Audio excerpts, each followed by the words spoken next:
জানাবেন।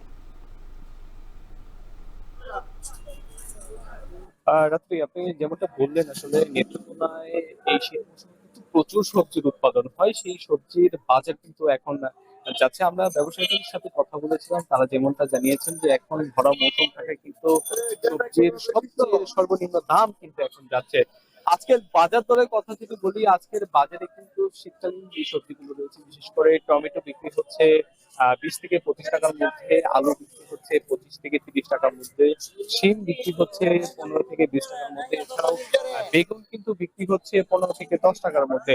এছাড়াও অন্যান্য যে সবজিগুলো রয়েছে, বিশেষ করে ফুলকপি, বাঁধাকপি, সেই সবজিগুলো কিন্তু 15 থেকে 20 টাকার মধ্যে বিক্রি হচ্ছে। এছাড়াও করলা বিক্রি হচ্ছে 40 থেকে 50 টাকার মধ্যে। আমরা ব্যবসায়ীদের সাথে কথা বলেছিলাম, তারা যেমনটা জানিয়েছেন এখন কিন্তু বিশেষ করে সদর উপজেলা সহ আশপাশের যে হাওর বিস্তৃত যে উপজেলাগুলো রয়েছে, সেই উপজেলাগুলো থেকে কিন্তু নেত্রকোনার যে এই মেছো বাজার রয়েছে, যেটি আসলে সবজির জন্য সবচেয়ে বড় একটি পাইকারি বাজার, সেই বাজারে কিন্তু ব্যবসায়ীরা সবজি নিয়ে আসছেন এবং এর ফলে কিন্তু অন্যান্য স্থান থেকে যে সবজিগুলো আসে, দেশের অন্যান্য স্থান থেকে, সেই সবজিগুলো কিন্তু এখন আর সরবরাহ করা হচ্ছে না। অর্থাৎ স্থানীয়ভাবে উৎপাদিত সবজি দিয়েই কিন্তু জেলার যে চাহিদা রয়েছে, সেই চাহিদা কিন্তু এখন পূরণ করা হচ্ছে।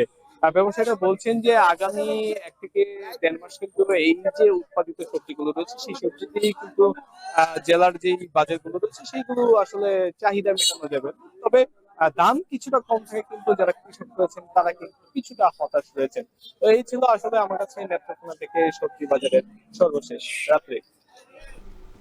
নেত্রকোনার সবজি বাজার থেকে যুক্ত ছিলেন রিফাত আহমেদ রাসেল। তীব্র শীতেও পটুয়াখালীর কলাপাড়ায় পাইকারি মাছ বাজার জমে উঠেছে।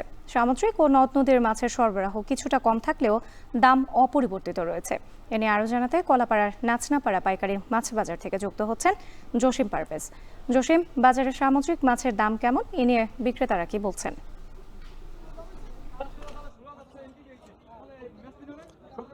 রাত্রি আপনি জানেন যে সমুদ্র উপকূলীয় অঞ্চলে এখানকার জেলে মাঝিমালা যারা রয়েছেন তারা কিন্তু শীত উপেক্ষা করেও জীবন জীবিকার তাগিদে তারা সমুদ্র এবং নদ নদী এবং পুকুর ঘের জলাশয়ে মাছ শিকার করে বেচা বিক্রি করে জীবিকা নির্বাহ করছে।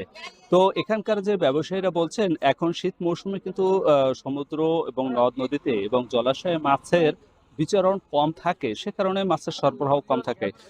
তবে মাছের যতটুকু সরবরাহ রয়েছে চাহিদার তুলনায় কম থাকলেও মাছের দাম কিছুটা বেড়েছে এবং অপরিবর্তিত অবস্থায় আজ আমরা পাইকারি মাছ বাজার নাচনাপাড়ায় এসে দেখেছি এখানে 1 কেজি যে ওজনের যে ইলিশ, সামুদ্রিক ইলিশ, তা বেচা বিক্রি হচ্ছে প্রতি কেজি 1600 থেকে 1700 টাকা। এছাড়া যে 800 থেকে 900 গ্রাম ওজনের যে ইলিশ, তা আজ বেচা বিক্রি হচ্ছে 1200 থেকে 1400 টাকা প্রতি কেজি, এবং 500 গ্রাম থেকে 700 গ্রাম যে ওজনের যে ইলিশ, তা আজ বেচা বিক্রি হচ্ছে 800 টাকা প্রতি কেজি।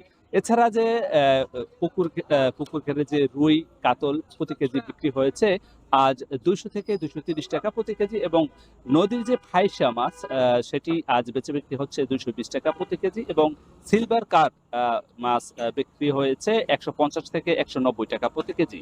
এছাড়া যে কোরাল মাছ রয়েছে, চাষ কোরাল এবং নদীর কোরাল রয়েছে, সেগুলো এখানে বিক্রি হচ্ছে 600 থেকে 700 টাকা প্রতি কেজি। এছাড়া যে নদ নদীর যে পোয়া এবং সামুদ্রিক পোয়া রয়েছে সেগুলো বিক্রি হচ্ছে 600 টাকা প্রতি কেজি। তেলাপিয়া বিক্রি হচ্ছে 160 টাকা কেজি, এবং পাঙ্গাস মাছ বিক্রি হয়েছে 150 টাকা কেজি, এবং চিংড়ি প্রকার ভেদে প্রতি কেজি বিক্রি হয়েছে 550 থেকে 600 টাকা প্রতি কেজি।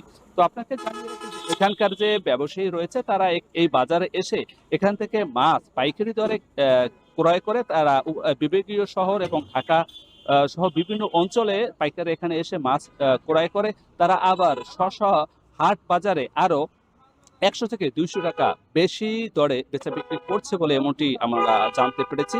তো এখানকার জেলেদের সঙ্গে আমরা কথা বলেছি যে এখন শীত মৌসুমে মাছের সরবরাহ কিছুটা কম রয়েছে, তবে মাছের দাম নাগালের মধ্যেই রয়েছে। তো এক কথা বলা যায় যে উপকূলীয় অঞ্চলে মাছের যে সরবরাহ যেমনটা রয়েছে, দামটাও পরিবর্তিত অবস্থায় এখানে বেচা বিক্রি হচ্ছে। যত দিন গড়াবে ততই মাছের সংখ্যা কমবে এবং দাম আরো বাড়বে বলে এমনটি শঙ্কা প্রকাশ করেছেন এখানকার জেলেরা। এই ছিল আমার কাছে সবশেষ রাত্রি। কলাপাড়ার পাইকারি মাছ বাজার থেকে যুক্ত ছিলেন জসিম পারভেজ।